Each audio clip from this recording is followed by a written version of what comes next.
welcome. Oh, welcome back. This is Talk Your Shit with Deja, where we drop that because not only can I talk my shit, but I want you to talk your shit too. Hope you all are doing lovely. Last week was beautiful for me because I hit 2-0 or hit the 20s, you know. So I just felt real good last week. So yeah, I'm still riding that high a little bit. It's still crazy to think I'm in the 20s with episodes and stuff of that nature. Cause who knew I could come up with 20 episodes of you? That's crazy. When you think about it, I have been sitting in front of this camera and talking for 20 hours just about.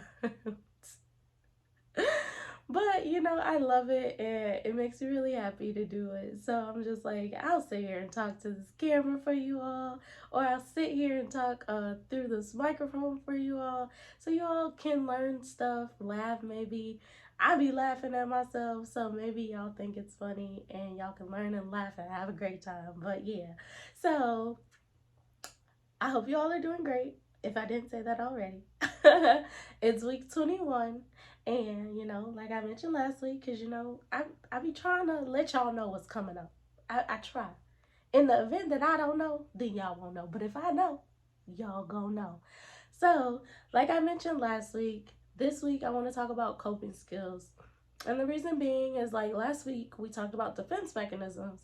And at this point, if you don't know, go check it out. Because why are you looking at a new episode when you haven't even looked at the previous episode or the ones before that? So you can go ahead and binge watch. That's crazy, y'all. I'm a binge watcher, and now I can tell people to binge watch me. My God, that's crazy. But go watch, plug. But with defense mechanisms, a great way to kind of combat defense mechanisms is by using coping skills.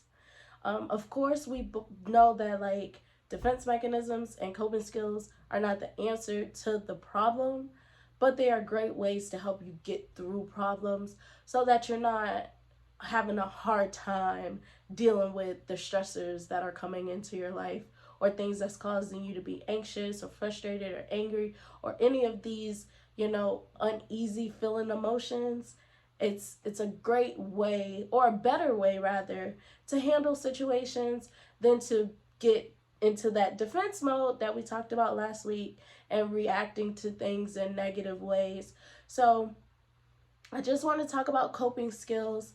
I'm sure that you all may know what a coping skill is, but in the event that you don't, that's what I'm here for. Is to learn and pass along the information. I mean, technically, I'm like kind of just relearning or kind of what is it? Rejudging up the judging, rejudging up the topic or whatever, so that I can pass along the information. So y'all know me. I love a good definition because we need to know definitions. Because a lot of people be giving their own definitions to stuff, and that's not how the English language works. Like, there's a whole book full of definitions for us to follow. So I love definitions. So gotta start at the beginning with a good definition. So it says that coping skills help you to tolerate, minimize, and deal with stressful situations in life. So it's kind of like a defense mechanism, except for it's something that you could do a bit longer term, or something that doesn't necessarily come like rash. Because in my viewpoint, a defense mechanism comes like instantly. Like if a stressful situation presents itself, your defense mechanism is going to kick in like automatically. But with the coping skill, from me reading and kind of going through it, it seems like coping skills are something that come over like long periods of time, or they seem to be something you can do more than just in a quick reaction, or something that can be drawn out throughout the day versus just a quick reaction like a defense mechanism. So that's what a coping skill is. And then it says Managing your stress well can help you feel better physically and psychologically and impact your ability to perform your best, which we all need to be able to do. Like, in order to get to the places that you want to be, or be around the people that you want to be, or whatever your vision is in mind, in order to get to that place, you have to be physically and psychologically okay to get to that place, meaning that you have to be able to, I don't necessarily want to say control or manage. I kind of, okay, that's probably like the same thing, but you're able to manage your emotions. You're able to address problems, because managing your emotions, I think sometimes people think that it just means pushing it down or forgetting about it or not dealing with it. And it's like, that is a little part of it, but you can't continue to do that for everything. You have to know how to manage your emotions as well as solve problems when a conflict presents itself, and being able to do that on a regular basis. Of course, we're going to have times where we fall flat on our face, because we're human and we're meant to mess up, but getting to a place where you have probably fewer fuck ups than actual great things happen is the place where you want to be. You want to have more good days than bad days, not more bad days than good days. So, yeah. Okay, and then next it says there's 5 different types of coping skills, but the website only kind of went into detail on 2 of them. So I'm going to say the 5, but we're only going to talk about 2. So I'm kind of confused why they mentioned 5 and only talked about 2. And maybe I could have found more information on the other 3, but for time's sake, because we already know that this probably going to take like an hour, who knows, but for time's sake, I'm just going to stick with what's in the website. And then when I present the 5, maybe the last 3, if you really want to know more about it, or if it kind of sounds self-explanatory, then you'll have it. But yeah. So for the 5 different types of coping skills, which they're broad terms, so that means like different things fit up under each one. So it'll be an umbrella term, 5 different umbrella things pertaining to coping skills. So for the first one, it's going to be problem focused coping skill. I read that so like I couldn't read for a second. So the first one is problem focused coping. The second one is emotional focused coping. The third one is religious coping. The fourth one is meaning making. And then the last one is social support. So the last 3 kind of sound kind of self-explanatory. I can kind of go through it. And then again, like if you want more information, you definitely can Google, because that's what I did. So like with the religious coping, having a belief system. And even if you don't have a belief system, that's still a belief system. So whether you're Buddhist, Muslim, Jewish, Christian, or anything of that nature, that's a coping skill. It definitely comforts a lot of people. I know for me, I wouldn't necessarily say I'm Christian too much, but I am very spiritual in that I do believe that there's God, and, figuring out how to navigate world thinking about God. I do read from the Bible, but again, I wouldn't necessarily say I'm Christian. I more so read from the Bible just because it's our oldest literature. So it gotta be doing something. If it done withstood the test of all these times, and these times have been hard. So if it's withstood the test of time, I would love to know more about it. But I don't necessarily hang on to every word. I think that we do a disservice just going with everything. I think that's the important part about religion, is that you don't just take everybody else's word for it. Or like with spirituality, you don't take everybody else's word for it. You kind of do the work yourself and figure out how it applies to your life and kind of go off of that. So I more so read the Bible so that I can take what I need from out of it and apply it to my life, and not necessarily for other people to tell me, oh, well, you should do this because it's in the Bible. No, Like, let's go through the Bible, let me read it myself, let me interpret it myself, and figure out how these could play a positive impact into my life. So coping, religious coping makes sense for a lot of people. And low key, I kind of think it probably goes kind of with that social support. When you have a religious belief that kind of encourage you to go to church or go to a mosque or, whatever building, and you're around people, and now you have a sense of community and you have relations and things of that nature. So it definitely helps to take your mind off of stressful situations because now you have a big environment or community that's there to support you. So those kind of go hand in hand. So, and then meaning making, to me, it sounds like if I give my life some meaning, it'll help me cope. Or if I figure out the meaning behind things, it'll help me cope. I could be completely wrong. I just didn't look it up, but I'm telling you my interpretation. And in the event that I'm wrong, I'm sorry. But again, like I said, if you want to know, search for it. But to me, it sounds like meaning making is like you figuring out how to give meaning to different things that come up into your life. So whether it be a stressful situation, you're giving it meaning in your life. I think when we say like turning those L's into lessons, that's like a meaning making type of situation, Like you're figuring out how to turn a negative situation into meaning into your life, which actually is a very good coping mechanism or coping skill, if that's what they mean by that. And if it's not, I just made up some shit. You're welcome. No, I'm just kidding. But yeah, I think that's what that means. It's like when they say you turn your L's into lessons, the things you go through in your life, you kind of give them meaning so that they don't have such a burden on you.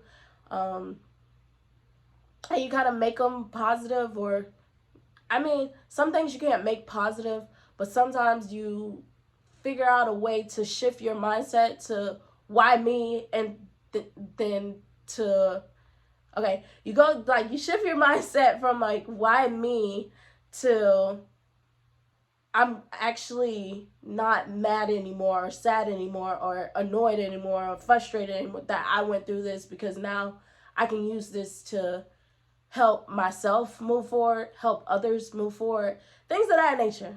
It just sounds right. So, yeah. So like I said, I'm going to go over the the first two, because those are the ones they talked about. So the first one is the problem-based coping, and it says it is helpful when you need to change your situation, perhaps by removing a stressful thing from your life. It says changing your behavior or creating a plan that helps you know that action you're going to take, or like changing, okay, or like changing jobs or ending a relationship. Okay, let me reread that, y'all. I sounded so unsure, and I don't want to sound unsure. I want to sound confident in what I'm delivering to you all. But okay, so it says changing your behavior or creating a plan that helps you know what actions you're going to take. And this could mean all types of different things, making a plan to kind of rework your situation or what causes you stress. Then it says, like, in the event that there's, bigger stressful type of things, this could also include changing jobs or ending a relationship. So for me, I had a job last year where it was work from home and it was phone based, so call center based. It was like a health job where you kind of, like, the providers call in, they ask questions about insurance, and you give them different answers. Well, not providers, it's the physicians. The physicians call in, we were the provider, and you kind of answer their questions about stuff. But the way the training and everything was set up is that it's so broad to where when people call in, they're not even asking you questions that you learn in training. So I was so overwhelmed by that job, and mind you, like, I was on the phone for maybe a week or two. I was so overwhelmed by that job. I was like, yo, I've never, mind you, I had a call center job, maybe a job or two before that. And that job was like, it wasn't easy. It was at crisis center, but it definitely was way better than that shit. But that was the first time I had like an anxiety attack working on a phone line or working at a job, period. I was like, something about this job ain't right. So I like quit. I quit. And I did something. I found a new job because the last thing you would want to do is stay in a situation where you're going to be uncomfortable. Granted, it was only 2 weeks on the phone. I could have gave it some time. I really could have. I promise you I could have. But to me, it raised a red flag because that was the first time I had an anxiety attack working at a job, or like a panic attack or something like that come up where I was working at a job. Like, that was a red flag because I had never gone through that before. So I'm like, nah, somebody's job off. I'm going to go ahead and skedaddle. It's not that serious. I'll go ahead and skedaddle. But I'm glad I actually left that job because now I'm doing like, the way my job life is set up is kind of perfect. I'm doing what I want to do when I want to do it, and it's a-okay. So I'm actually glad that I left. It actually put me in a better space to where I can have a podcast and work and do other stuff. So it's like, God be knowing. But but that's an example of like leaving a job, or like with relationships. I know like relationships are like the hardest thing we're trying to navigate through today, because a lot of people want love and they're having a hard time finding it. So it's like sometimes when you're in these relationships, because it's so hard, or it quote unquote seems so hard to find a new person, you will stay in a situation and just endure stress and anxiety and all this other stuff that's making you feel probably terrible and negative and all this other stuff. And sometimes we stick through it, but just leaving the situation is probably the best coping mechanism or best coping skill you could ever do, is just walking away. Like, walk away. It may be hard, it may be tough, but think about the results of you staying in something that's not cultivating who you are. It's only like helping to degrade who you are, or helping you to decline as who you are. Like, you're changing out of who you are to who this relation is creating you to be, and it's not a good person. So sometimes you really just have to walk away and deal with the repercussions, the heartbreaks and all this other stuff. But be grateful that you can allow yourself to get to a more healthier space than being in something for forever and a day, and you're only harming yourself at the end of the day. So that would be the example of, leaving a relationship. So, and then it says that some different things to practice, or that can help you to practice with this coping skill, is to ask for support from a friend or a professional, create a to-do list, engage in problem solving, establish healthy boundaries, walk away and leave a situation that is causing you stress, or work on managing your time better. So those are some different ways. I'm sure there's probably more ways, but those are kind of broad, so you can kind of use those for just about anything. So with the ask for support from a friend or a professional, if you have a problem and you need help, reach out and ask for that help. That's a coping skill. Or a problem-based coping skill is asking somebody for help and not dealing with the situation by yourself. That's kind of the quickest and easiest way to get to where you need to be, rather than sitting where you're at, which is frustration, confusion, delusion. No, I'm just kidding. All that stuff. But so yeah, and then create a to-do list is really helpful because it helps you to kind of break down everything that's going on in your brain and put it out in paper. Some people are like visual, where they need to see things. So if you're a visual person and you haven't created a to-do list, and you notice that you keep forgetting something, become a to-do list kind of person. It will help you. I know a lot of people that, well, I don't personally know, but internet stuff. They talk about that to-do lists are their saving graces when they can visually see everything that they need to do in a day. It helps them a lot. Um, for me, I kind of want to start doing a to-do list. I don't know if I want it to be necessarily like you have to get to this today type of thing, because I don't know if I want something so strenuous, but I kind of want to start being a little bit more disciplined. I think to-do list probably can be a little disciplined because it kind of shows you what needs to get done. So I think I want to do it to remind me, maybe instead of like a day, maybe like a to-do list for the week. Because I do want to expand my podcast and do a little bit more. So being able to set aside time for me to actually go through and figure out how we can make this more than what it is and things of that nature. And prioritizing, figuring out what needs to be done, that would be helpful. I'm not necessarily a visual learner, but at least having something that reminds you to do something is helpful. Like an alarm or something you can set up that's going to remind you so you don't forget. And then engage in problem solving. I've become a problem solver for like everybody else's problems. I low-key think that as humans, we are so great at solving everybody else's problems, but never ours. Ain't that something?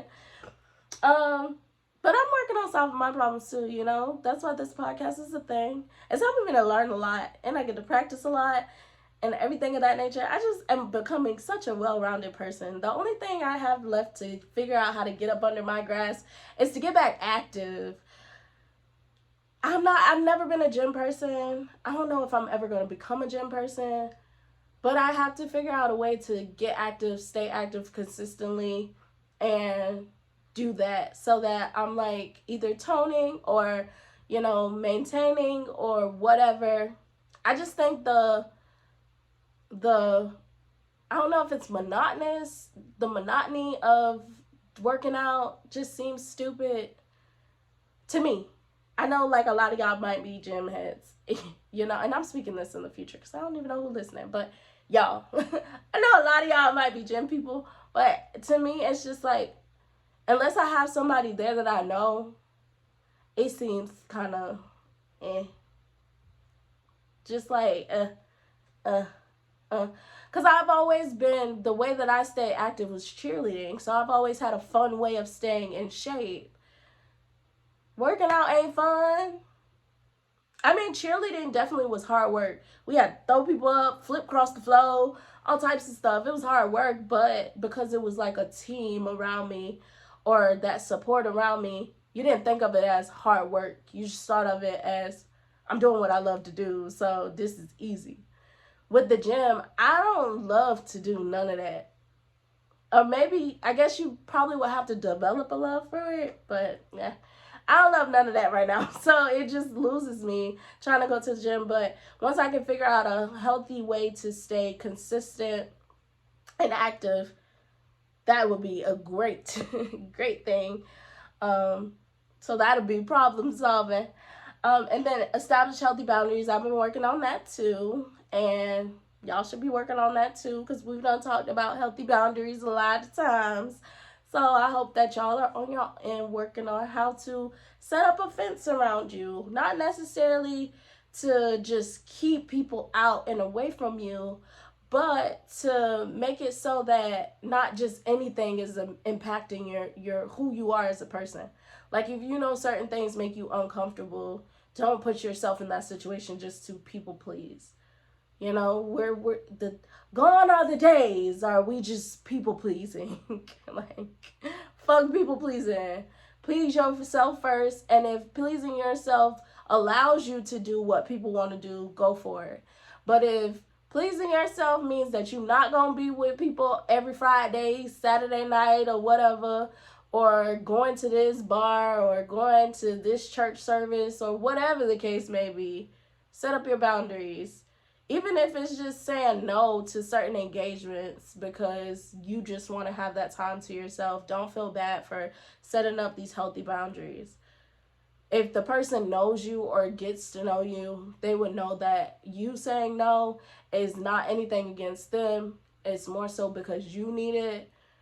And if they know you, understand you, and support you and care for you, they're gonna understand. And hopefully they'll be doing the same thing. Because everybody needs healthy boundaries. We can't all do everything. You gotta be able to say, nah, that's not me. Sometimes, you know? And then it says, walk away and leave a situation that is causing you stress. So like we talked about with the jobs and working. With the jobs and work. With the jobs and relationships. If something is causing you stress kind of like every day, or it seems to cause you extreme stress that you don't necessarily know how to navigate through, get out of that. Walk away. Like, you don't have to sit there. Just like you got one relationship, you could get another one. Just like you got one job, you can get another. When you have that abundance mindset, nothing is ever not within your reach. So if something does not align with you or causes your spirit to be uneasy, or whatever the case may be, that you haven't figured out a way to cope within the situation, get the hell out of it. Get the hell out of it. Like, and that's okay. You don't have to sit in everything just because society says you should sit in certain things. Like, fuck society. If society don't care about you, you don't care about society. The fuck? So yeah, walk away from situations that just, they're unbearable. And a caveat, for those people who think they're just these strong people that can handle everything and all this other stuff, if you notice that you stay in a situation that's causing you stress and you're starting to change from who you used to be into this person that you don't even recognize, or you were up here and you're starting to go down here, leave from that too. No situation should be causing you to decline as a human. All of your relationships should either cause you to stay stagnant or to go up. But at the moment it starts to decline, you either figure out how to fix the decline or get away, because to go backwards and time is only progressing, that just sounds like that sounds not conducive. It doesn't sound healthy. It doesn't sound like it's the right right thing to do at all. So, you know, I do get some people think their threshold is up here.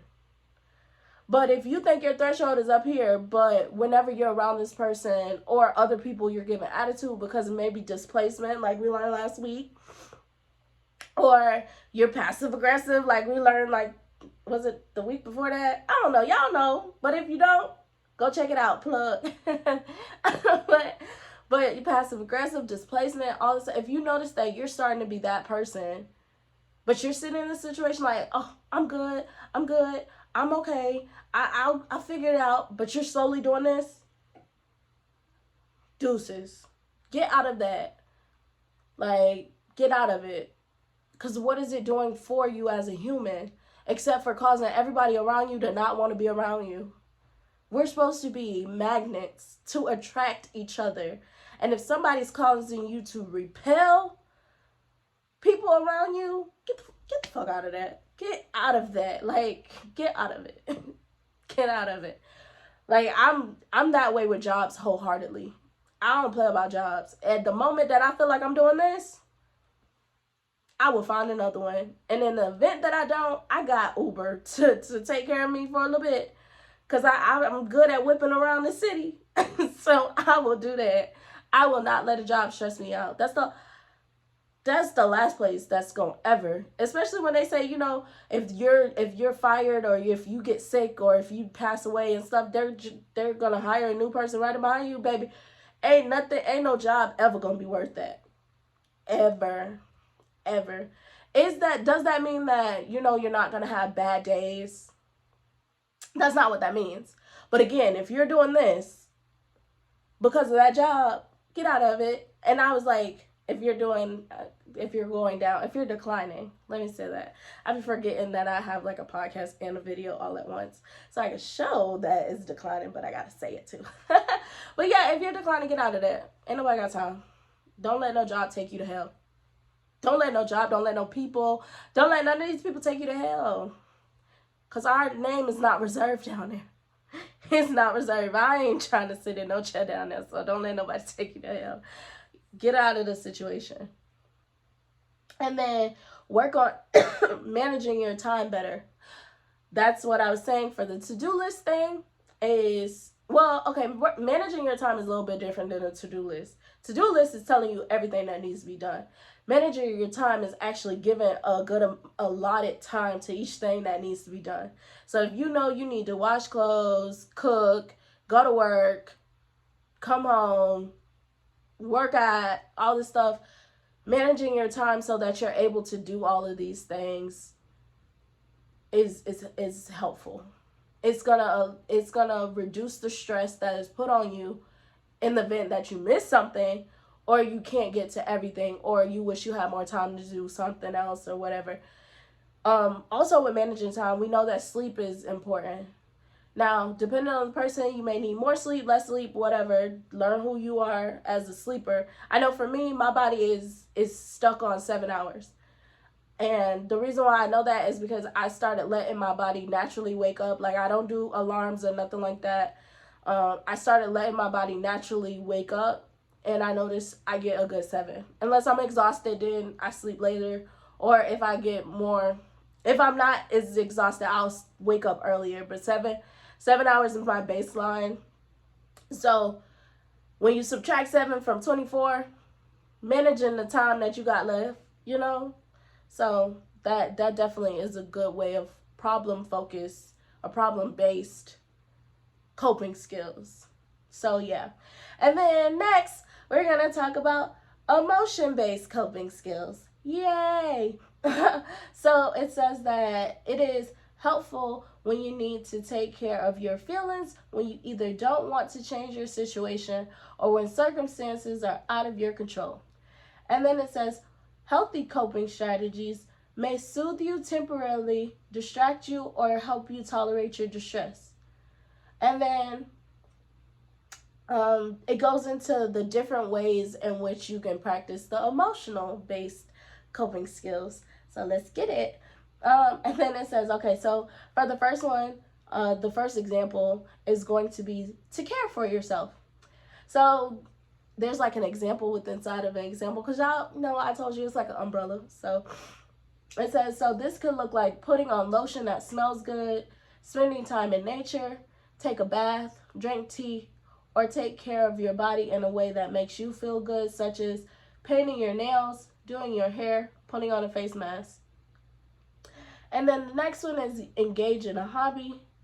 Do something you enjoy, such as coloring, drawing, or listening to music. That's my go-to in stressful situations, is listening to music. If you know me, you know I'm an old school R&B kind of girl. Something about that, all that love music just makes me feel loved. So whenever I'm going through the motions, I either turn on 80s or 90s, and I get lost in the music. Like, I really do.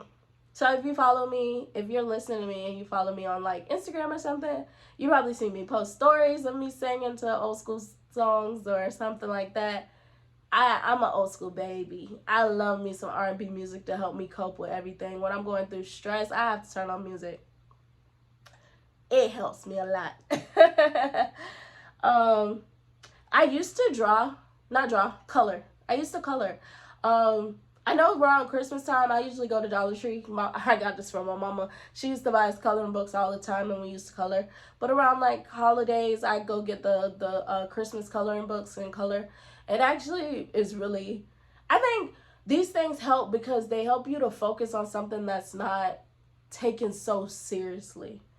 I guess like at the moment where you're trying to make sure your picture just looks picture perfect, then it can get stressful. But these situations or these like activities are so like lighthearted that that's why it helps to be emotional based with coping.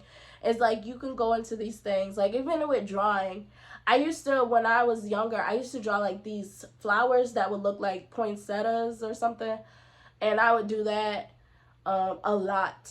I used to have those things everywhere, but it's just like something that you could just do quick. That's just taking your mind off of things. So healthy, or so helpful, well, and healthy. And then it says next, exercise. It says do yoga, go for a walk, take a hike, or engage in a recreational sport. So like I said, that's my biggest goal Or my biggest thing to get to is try to have something consistently that I do from week to week. I will go walk. I'm big on walking. I have my days where I be forgetting to do it, but I was previously waking up in the morning, walking around for maybe an hour, trying to get some steps in and stuff like that. Walking is one of those things that you can do without overthinking. That's going to help you tremendously.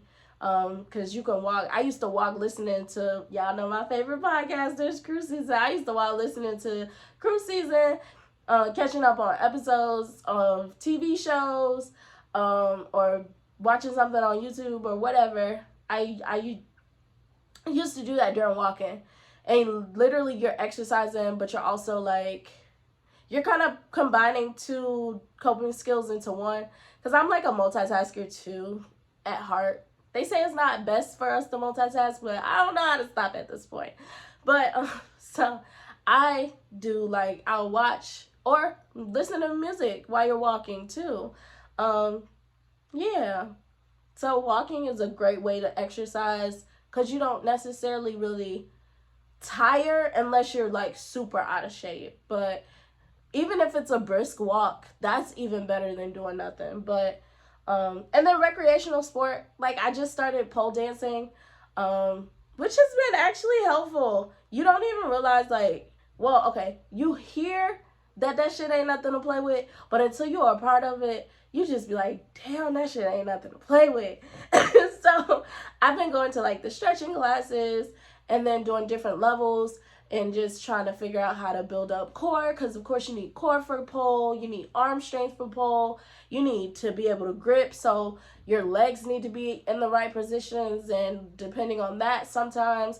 So it's so many components of your body that you have to put into pole, which is why I was like, that's perfect. And I get to build confidence and get like comfortable with saying myself in such a, sexy fashion, and then I could pass that along to my man when I get one. I was like, it's like the best of all worlds. So, I've been doing that more. So just sticking to that, staying consistent with that would definitely be ideal. And then next, it says focus on a task. That could be cleaning the house, or a closet drawer or area, cook a meal, garden, or read a book.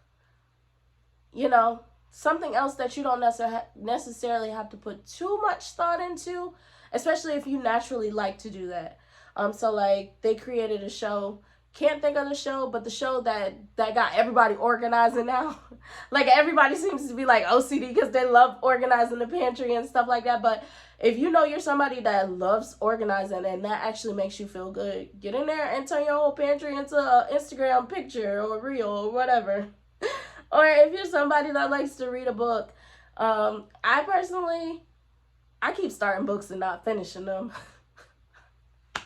I don't know why, but I like watching shows. I focus on shows, or I try to focus on shows. Like I try to minimize distractions when I'm trying to get into a new show. So that's my kind of activity to focus on. It's not really a task, but it's something, and I focus on it. So, excuse me. Practice mindfulness is the next one. It says list the things you feel grateful for, meditate, picture your happy place, or look at pictures to remind you of the people, places, and things that bring you joy. Oh, I do that. I have to look at pictures that be like, girl, we got a bigger vision, bigger goal. That's why I'm like, we got to stay consistent with this podcast and figure out how to kind of branch it out and stuff and grow it and stuff. Like, it's a bigger goal. So, like, on my Instagram feed, it's nothing but houses. It's nothing but, like, destinations, like, travel places.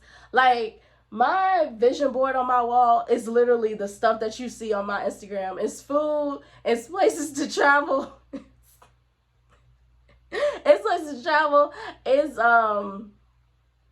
houses, cars, all types of stuff that's on my vision board. You have to surround yourself around things that bring you joy.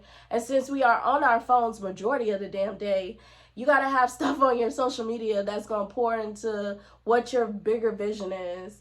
I can't be around my vision board every day. So I make sure that majority of my feed is my vision board. It's literally big houses and nice cars and vacations and families and stuff like that is, and like growth and different people saying different messages, like literally. And I just thought about that right now on here, that my Instagram feed is my vision board. Low key, I was thinking like I did this vision board and haven't even really been looking at it. But now when I think about my Instagram feed or like well, probably not Facebook. Facebook kind of childish, but my Instagram feed is so much of my vision board, like so much that I'm just like, I'm always surrounded by the stuff that I want to get to, that, you know, would definitely, I already know traveling makes me happy. So getting back to a place where I can travel more. Like, I've always wanted the big house. Not even because social media said to want the big house. I wanted a big house when I was younger. And I was going over to my friends' big houses. And I was just like, whoa, look at this. Like, I would love to be able to give my children this and everything. So I've had a love for big houses. Like, my guilty pleasures are big houses and cars. Like, when I get popping, that's all I'm gonna care about. Like, some people like the jewelry, some people like the clothes, some people like that stuff. Baby, give me the houses and the cars. See, and then what I want to do is use use the houses to be the assets to pay for the liabilities. You know, I learned that online too. You gotta learn, you know. Yeah. So when you're practicing mindfulness, you gotta learn a little something while you're doing all this stuff. But as far as meditating goes, I think I would have to really focus on whatever the situation is that needs to be focused on, because my brain is kind of all over the place. And y'all know she all over the place. Me trying to focus on something has been really hard, but I would get into meditation if I knew how to do it, or had a guide that can kind of guide me through how to do it effectively and figure out a way to stop my brain from jumping all over the place and just focus on, you know, one thing. But yeah. And then lastly, it says use relaxation strategies. It says play with the pet, practice breathing exercises, squeeze a stress ball, use a relaxation app, enjoy some aromatherapy, and then try progressive muscle relaxation or write in a journal. Oh, I have picked up, oh, excuse me, y'all. I have picked up journaling. Now, I don't journal every day and I don't journal everything, but when my emotions feel the heaviest, I say it's when I wake up out of sleep and whatever I was dreaming about or thinking about just got me going. I would journal. And it's kind of cool to go back and read through it to be like, you know what, you have really come a long way, because you don't even have those thoughts no more, or that's not really on your mind anymore. So it sucks that you had to go through that in that time frame, but it's beautiful that you've gotten to a different space. So if you like writing or typing, journaling is amazing. It really gets to show your progression, even your declines. And some of the reasons why you need to know your progressions and declines is because on those times that you decline, you can kind of see like what kind of caused you to decline. So you can either mitigate it or mitigate it, because some things you can't completely get rid of, but at least you can mitigate some of the things from coming into your life to cause you to decline. But when you're journaling, you can keep better track of that than trying to remember off of muscle memory. And then I'm allergic to cats and dogs, so I ain't got no pets. Breathing exercises. So actually last year for my birthday, I went to a breathwork kind of situation, and it was actually really cool. Low key, I think it has been helping. Like, honestly, I've just been on a high. Like, I don't know what it is. I ain't gonna question it. I really been on a high.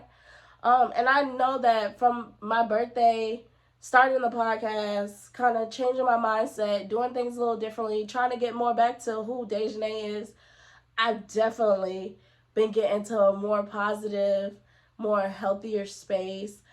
So that breathwork thing, that was a great experience. Now, it was real. I remember my body getting like stiff to where like it was damn near impossible to move stuff. your body kind of falls asleep. So it's like everything's tingling, but you can't move, and it can get intense. So I would only recommend it if you don't have like horrible health problems, or things like that are not going to impact you, because it can get. But on the not so serious kind of breath work, you kind of can just look up something on YouTube that maybe have like a 5-minute breathing exercise or something. But that's more so if you want to kind of go deep and see what you can see. And then it says, so what I did put next to those two is, in reading that, low-key, I immediately thought of masculine and feminine, because they say these men are these logic people and these women are emotional. So it made me think of masculine and feminine. So problem-based coping skills seem like something that would be more masculine traits. Is you're immediately thinking of, how can I solve the problem? What are steps to solve the problem? Like, period. Like, what are the ways in which we're going to get to a different situation? Because I don't got time to be feeling. No, I'm just kidding. They got time to feel. But I don't got time for this. So let's figure out how to mitigate this so that we don't have to continue to feel this way. So I immediately think masculine. And then, of course, with the emotion, you immediately think feminine traits, because everything that you do on here seems feminine. Not to say men can't do it. And I sometimes hate that we do kind of think that masculine is only man or feminine is only woman, when we both have both. I am so androgynous that is scary. Literally, I lean on both sides.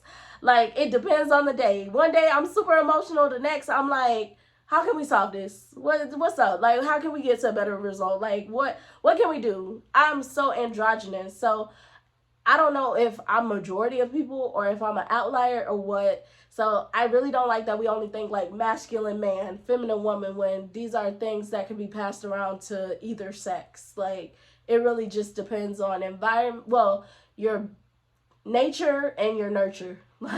It depends on your genetics and your environment, which determines if you're going to be both, if you're going to be more of one than the other, if you're going to be opposite of your sex to the it just depends. So the emotional base does sound more feminine, but that doesn't mean that these are not things that men can do. They definitely can take a bath and relax. They can put on some cologne to smell good, or go get a massage, or things of that nature. Women can create a to-do list. Women can ask for support. Women can leave situations. It's not completely one versus the other. It's just I immediately associated problem-based with masculine and emotional-based with feminine, because of the logic and the logic and emotion. It just made me think of that. Like I mentioned, was it last week? I don't know. But something made me think of masculine, feminine too. A lot of these things make me automatically think about the two entities that are inside of us. So, but yeah. And then it says, problem-based coping skills focus on changing the situation, while emotional-based coping skills are centered on changing how you feel in the situation. And then knowing which approach is right for a specific situation can help you deal with stress more effectively. Meaning, which one do you need to use at which time? You can use emotional base inside of a unhealthy relationship, but if you realize that nothing is getting better, then maybe you need to start taking some problem-based coping skills to figure out how we finna get to the next step. So it's knowing when to interchange them. Sometimes you don't need to solve the problem just then. Sometimes it's more about just being okay with whatever's going on.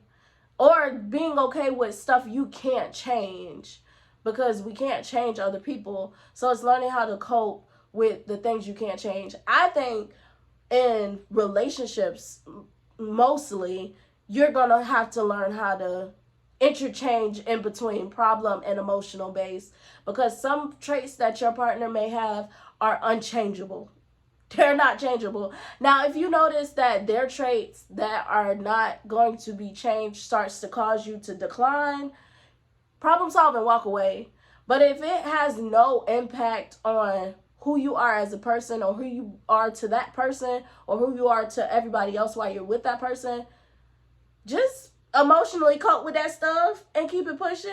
Like, some things do not require you to walk away from a person, but you have to know yourself enough. You know, we talked about that before. You got to know yourself enough to know when you need to walk away, or when you just need to learn how to cope within a relationship.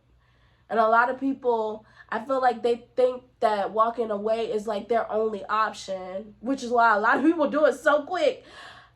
But you have to identify, are these things that are really causing me to be a bad human being, or are these things that I have to figure out how to cope with because that's who they are? And if I truly love this person, or I truly want to get to know this person, or whatever the case may be, I have to figure out a way to be okay with those results that I'm getting from this person, or those reactions I'm getting from this person.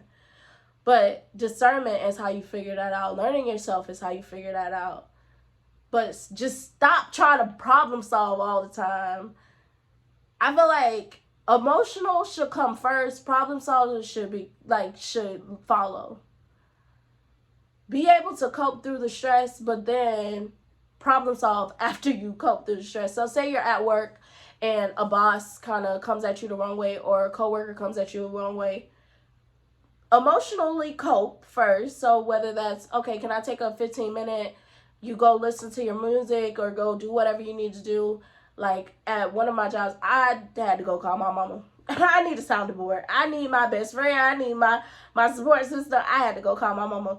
But, whatever that may be for you, do that.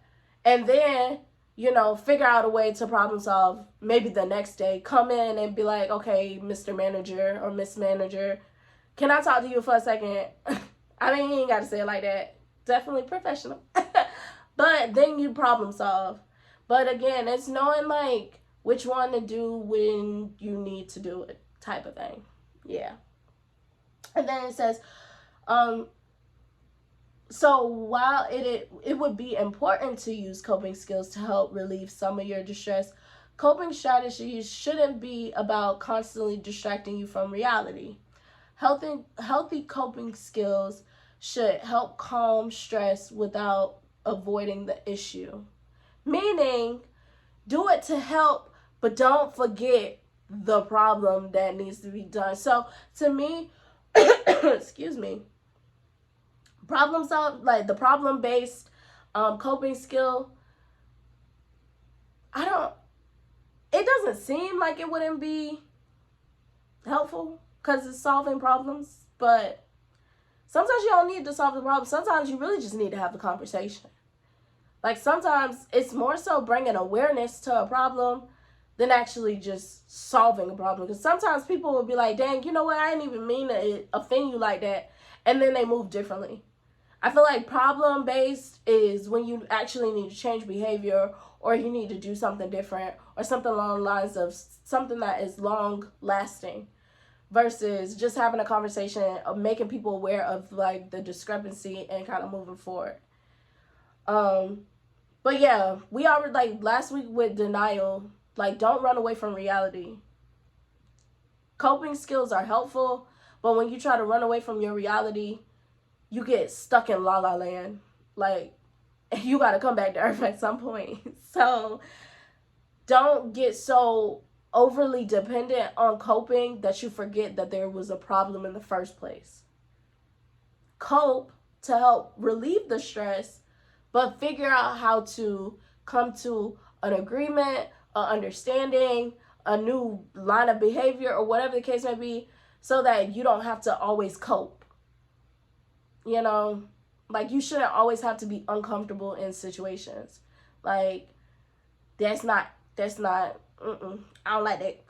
You shouldn't have to always be uncomfortable. So make sure you don't rely too much on coping, so that you can actually handle whatever is the stressor that's coming into your life. So in a sense, don't run away from it, face it.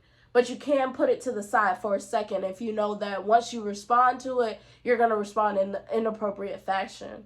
So when you can like come to the table with a clear head, a more stable mind, and be ready to listen and understand, then you come back and tackle the problem versus just putting it to the side and then you forget it's over there and then something else happens and then you put it to the side again and forget it's over there, because all that's going to do is it's like you're putting a whole bunch of stuff inside of a cup. Well, if you keep stacking it up, the lid ain't going to be able to go over on top of the cup and it's going to pop out. The last thing you wanted to do is pop out, because you don't know how it's going to pop out. It might pop out in the worst way, you know? We don't need no popping out. So, you know, coping is good, but don't forget to go back and handle whatever the situation is. So, and then let's talk about unhealthy coping skills, because we just talked about the healthy ones, right? So let's talk about the unhealthy ones, because y'all are leaning on them a lot. I'm just kidding.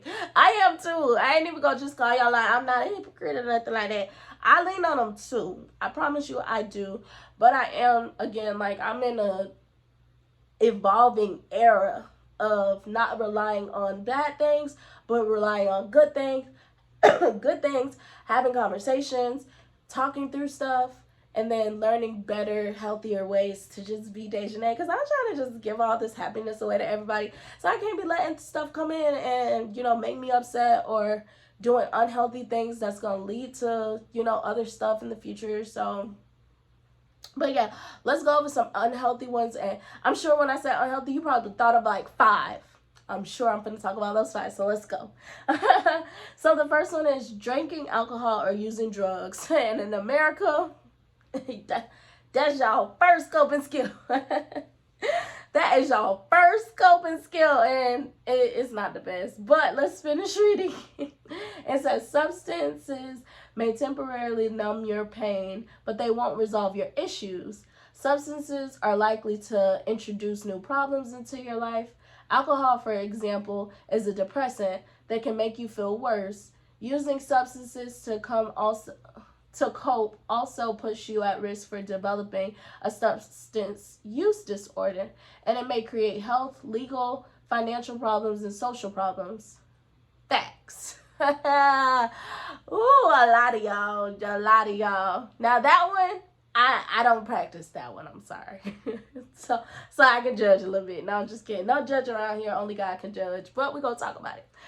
A lot of people rely on drinking or substance use, and I sometimes think that people don't see it as a problem because it's helping them to forget about their problems. But no, baby, it is a problem, especially if you're like that, like crazy drunk, or you know, like me. I know when I get lit, I say no to nothing. I mean, say no to, I say no to nothing. Like, I would literally say yes, which is not the best thing. It'll put me in the wrong situations. So if you're like me, and when you get drunk, you just go to people pleasing all over the place, yeah, don't do that. Surprisingly, though, y'all, like I said, I only got 4 bodies. So I ain't did nothing crazy, because I don't get drunk a lot. But I'm down for the cause. So I try not to drink too much when I go out. Now, I definitely will get fucked up at my friends' homes where I trust them, or my own home, or around family. I can't do nothing. I ain't got no business around them. But when I go out, I try not to get to that point, because I know the type of situation it could put me in, and it could make me uncomfortable, stuff like that. Or, you know, even with using drugs, you know, when you use those things over a long period of time, it starts to decline your health internally. Even with drinking is like the worst drug in America because it's free. Not free, but it's legal. It's not free. I bet y'all wish it was free, but it's legal. So it kind of sucks because it does a lot of damage to your body. And the fact that it's legal but everything else is kind of illegal it's a little like question mark. Like, why y'all made that legal but everything else is illegal? Is it because y'all make the most money off of it? I don't know. But but yeah. So yeah, it's just, it's not the healthiest, and it could lead to health problems later on in life, or it could lead you to do something that you never intended to do, because these are also brain alterers. So like I said, alcohol is a depressant, so it causes your brain to shift in the chemicals it's producing, which can cause you to do all types of stuff. Granted, for me, it caused me to be lit, but I only think drugs kind of do the opposite of what they supposed to do inside of me, so that's why I don't rely on them too much. But and then like some drugs are like they make you do all types of shit, y'all. Just that's an unhealthy coping skill. Try to replace that. If you know you drink a lot and it leads you to do stuff you don't really want to do or did never intended to do, or whatever the case, maybe figure out a way to replace it with some of those that we just talked about. Overeating. So food is a common coping strategy, but trying to stuff your feelings with food can lead to an unhealthy relationship with food and health issues. Sometimes people go to the other extreme and restrict their eating because it makes them feel more in control, and clearly that can be just as unhealthy. Facts. It's crazy because we don't really talk about that as much nowadays. Low-key, I think it's because people are trying to pass this body positivity thing, that we don't talk about anorexia, bulimia, and body dysmorphia as much as we need to. I think they found out a way to make more money pushing body positivity than actually pushing the diseases or the harmful things, that they no longer push that. But I remember coming up, you will always hear about anorexia, bulimia, and all that stuff. Now it's like those are a thing of the past, when I know for damn sure it's not a thing of the past, especially with the way that women are sexualized and all this other stuff. I know that shit is not a thing of the past, but it's not profitable anymore to make money off of that. Or it's not as profitable as it is to push body positivity and encourage people to eat their life away. And it's okay. Or to not eat at all, because it's okay. Like, because we're supposed to love all body shapes and sizes, not even realizing that some people could really be going through some mental health things, and just to be like, oh, you're okay and you should love who you are, and but they use food as a coping mechanism. Not like, that's unhealthy. If you eat too much, you can literally get diabetes or something like that, which could lead to like high blood pressure or like heart attacks. Or if you don't eat enough, then you don't get enough nutrients. You probably don't hydrate worth of shit, which means you can pass out. It's all types of shit. And needs to say, unhealthy coping mechanism, coping strategy. So please, please try to, you know, work on that and not rely so much on that. Again, replace it with something we talked about before. So it says sleeping too much. Whether you take a nap when you're stressed out or you sleep late to avoid facing the day, sleeping offers a temporary escape from your problems. However, when you wake up, the problem will still be there. So if you know it's a motherfucker that sleep all day, what you doing? What you doing? Like I said, I get 7. And honestly, I be trying to get out the home because I will nap. Which I don't think napping is bad. But like I said, oversleeping. I try not to oversleep because you're the day passing you by. Not necessarily because I had like problems I'm trying to escape. I just try to avoid oversleeping because you could be doing more awake than sleep. I'm just dreaming in my sleep. I dream awake. So I just try to get from out of here so I'm not like sleeping so much. And then next is venting to others about your problems so that you can gain support, develop a solution, or see a problem in a different way can be healthy. But studies show reportedly venting to people about how bad your situation is or how terrible you feel is more likely to keep you stuck in a place of pain. In a sense of, don't keep venting about the same shit. Like, if I gotta hear about the same shit 5 times or more, I'm over it. I am over it. Present me with a new problem or something. Or like for me, I've been trying not to, because with, y'all know my friend, he kind of all over the podcast. I try not to call my friend and talk about that shit. Like the same shit with him all the time. Like at least if something new comes up, I'll share that. But the same shit all the time, it's just like, girl, No wonder why you was depressed all last year. You talk about the same shit. Like, you're talking about the same problem. So you either go fix the, you either go be problem based, or you just go learn how to cope or something. Like, you're gonna figure it out, because you're talking about the same shit. So I get like why that can be a bad thing. It's like venting to people is not the problem. It's venting to people about the same shit is the problem, because it means that you're not trying to do anything different to get you to a different place.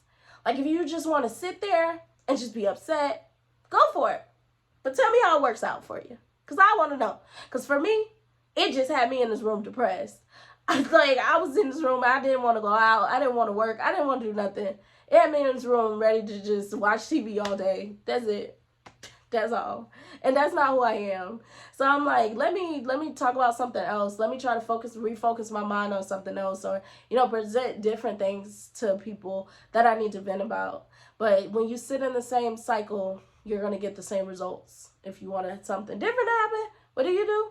Change your behavior or thoughts. So yeah. Next is overspending. While money, no, not while money. While many people say that they enjoy retail therapy as a way to feel better, shopping can become unhealthy. Owning too many possessions can add stress to your life. Also, spending more than you can afford will only backfire and cause more stress. Meaning, don't overspend. If you ain't got the money, stop spending. If you got the money, great. If you don't got the money, stop spending. I try to work on that too. I'm like, blow, blow, blow. But if you ain't got the money, chill out. Like, yeah, retail therapy can't help when you could buy things that you like. But like I mentioned on the wanting versus desire episode, some of those things you just be wanting them. Not wanting versus desire.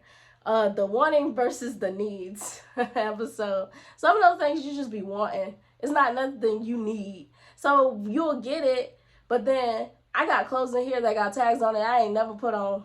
So it was cute in the time being, and I still ain't put it on. So it's like, yeah, be careful about spending. It can help sometimes if you have the money. But if you don't have the money, or you could be putting that money elsewhere, do that versus just frivolously spending, getting everything you want. Then when your mood changes, you don't care about none of the shit you just bought. Such a not smart way to use your money. So yeah, work on that. And then avoiding. Ooh, I talked about that last week in the defense mechanisms. But baby, it grinds my gears when you avoid shit. It ain't going nowhere. Address it. Like, address it. Address the problem. Stop avoiding. I don't like people that avoid, because it ain't going nowhere. But let's read it. It says, even healthy coping strategies can become unhealthy if you're using them to avoid the problem. For example, if you are stressed about your financial situation, you might be tempted to spend time with friends or watch TV because that's less anxiety provoking than creating a budget. But if you never resolve your financial issues, your coping strategies are only masking the problem. Like I mentioned earlier, it's okay to cope and push stuff to the side. But if you cope so much that you never go back and address the problem, that is not okay. But for me, like how I explained it last week, was the ghosting thing. Like, if there's a problem, address it. And then if you still determine you want to leave out somebody's life, fine and well and good. But address it. Stop avoiding stuff. Even in the example I just read, if you got bills that you know you need to take care of, figure it out. Yeah, you ain't got to stress about it right now if you can't come up with ideas right now in the moment, because maybe anxiety or frustration or whatever may be coming at you all at once. You can put it to the side, but don't put it to the side long enough for, like, here come the first and you still ain't paid the money from the last verse. Like, don't forget, don't avoid, because the problem gonna still be there waiting for you. That bitch gonna be looking at you like, what's up, big dog? Like, what we doing? What we doing? Like, so yeah, work on avoiding, deal with your problems. If it seems to be too much, you can put it to the side, but always go back and fix whatever can be fixed, because it's just gonna pop up. If it don't pop up in this situation, it's gonna pop up again. That's the way the world works. If you don't learn how to handle shit, it's gonna continue popping up until you learn how to deal with it. So yeah. And then lastly, to close everything out, it says coping skills are usually discussed as a reactive strategy. When you feel bad, you do something to cope, but research shows that proactive coping strategies can effectively manage the future obstacles you're likely to face. Meaning, stop waiting till shit happen for you to figure out how to make the shit okay. You know, if you can work with somebody or something to put a plan into place, okay, say if you lose your job, what are some things that I can do now before I even get this job? Okay, maybe put some money to the side so I have maybe like 3 months rent set to the side, or, you know, be able to call, like, establish like a list of the 5 to 10 people that you can reach out to. Hey, big dog, if I can't make rent this month, are you able to cover me or something like that? Or a month, can you cover me? You know, being able to set up plans put into place so that if the stress does come up, you're not trying to, like, oh my God, what am I going to do? Oh, what am I going to, you already have a plan. Just like, you know, they say you should be proactive about sex, not reactive about sex. They say all the time that plan B in abortion is not birth control. It's really not. Like, it should not be used as birth control. Be proactive. Go get a vasectomy, or go get your tubes out, or take birth control, or wear a condom, or whatever. Do something to prevent it. Like, prevention is the best thing ever. Be preventative, not reactive, because when you have to react, you're putting way much more stress on you than if you are trying to prevent something from happening. But in the event that it does happen, you have a plan in place so that you're not stressing, you know?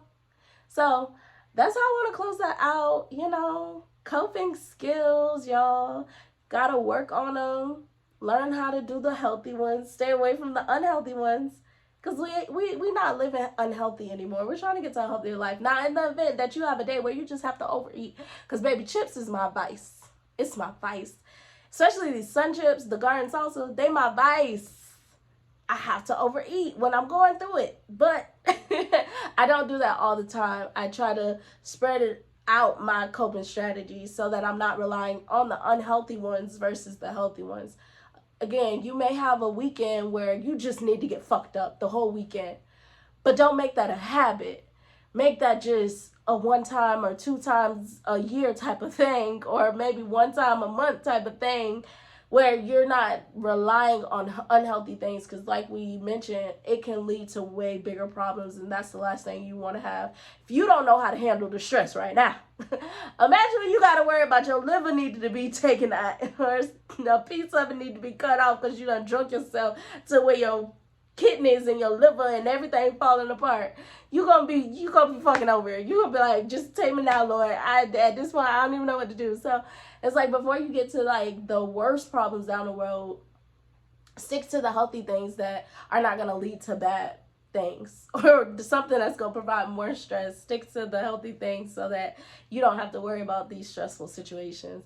And then don't forget that these things are real. When you're putting them to the side, they're still very much real, and they still very much impact you. Learn how to go back to them, work through them, so that they don't affect you as much as they did previously. Granted, some things are just going to trigger you for the rest of your life, but it's up to you to figure out how you're going to react to these things. Learn how to react in a healthier way. Learn how to present stuff to people so that you can deal with stuff. And just, you know, get to a better space, because that's what we're working on 2023. Healing, evolving, growing to be a better person. But yeah, so next week I'm going to be talking about, y'all, I forgot already. I can't see. Oh, how to build confidence. Because I need to practice that a little bit. Like, I'm confident, but I definitely could be more confident. So I'm going to talk about confidence and different ways in which you can practice building your confidence so that you can go out and be that girl or that nigga or that man or that woman. You know, those good, strong, are those verbs? I don't know. But, you know, I don't know grammar. But so you can go out and be that. So that's what we're going to talk about next week, is how to be confident, or how to practice confidence so that you can be confident. Because I am confident. I just got to practice getting back to it, because my confidence has kind of been snatched away from me, and I'm slowly getting back to there, because I'm a confident woman. I just got to get back to there. So we're going to talk about that next week. So yeah, this is, hold on, wait, let's do this first. Okay, so like, comment, subscribe, and all that good stuff, or add me to your listen list, or I don't even know how it works, but check me out. Check me out on Spotify, Apple Podcasts, and then subscribe to me on TikTok, Facebook, Instagram. And yeah, so this is Talk Your Shit with Deja, where we drop the I, because not only can I talk about shit, but I want you to talk your shit too. And I'll tune in with y'all next Wednesday, 7 o'clock, so we can talk about being confident. Yay. So bye, y'all.